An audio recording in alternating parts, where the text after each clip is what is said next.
print media anymore. That's true. You're talking about, just seems like you guys are very well positioned right now. Is this just the path to get here? It's been a long path. A lot of things have happened. Just how excited are you to have, not only the future, but you do pretty good things right now? We've come a long way since 2012. It took us 10 years to get back to the playoffs, and we did it with some pretty exciting young players and some great performances, but we've got to build around that young core. And the fact that we were able to make the investments in the free agents and through the trades without giving up a lot of our farm system is a position that a lot of general managers wish they could be in, but because we started with relatively low payroll and have been increasing every year, we've had the luxury of being able to follow that approach. It can't go on indefinitely. At some point, we're going to have to essentially rely on other resources to acquire players. But right now, we're in a good spot. And we're probably going to have roughly a league average payroll this year for the first time in a while. And I think that's going to continue to increase, and that helps. You need wool, you need fuel to fuel the fire, and we've got plenty of resources right now. You mentioned Uriel up there.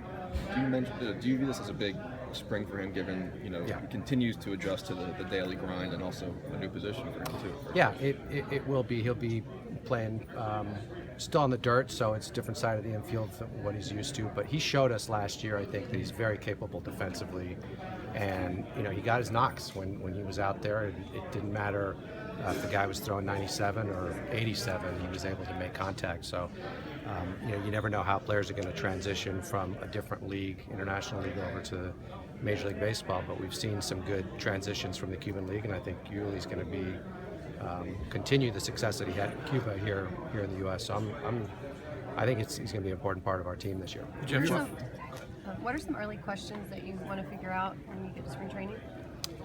I think the first obstacle is make sure everybody's healthy, and so far everything looks good. But that's important for us. Sorting out.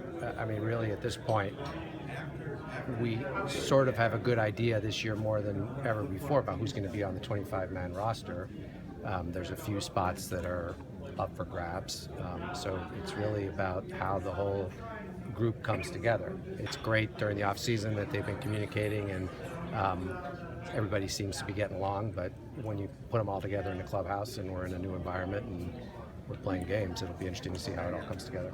Jeff, while you guys were talking, it looks like the Rangers may have signed Napoli. Mm-hmm. AJ kind of joked about the Rangers, but the last 2 years, it's been you, it's been them. Seattle was better last year.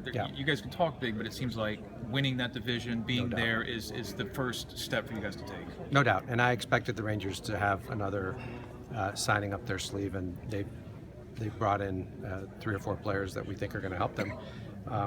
But we've got to win our division, and the way we win our division is we beat the teams in our division. We did not do a good job of that last year with the Rangers, but I think this is a different year. We've got a lot of new players on our club, and I'm feeling pretty good. It's going to be a tough division. I don't think, Los Angeles made some smart moves. Seattle's done a ton of trades. It's hard to recognize who's even on their team at this point, but and we know Texas is going to compete. They always do.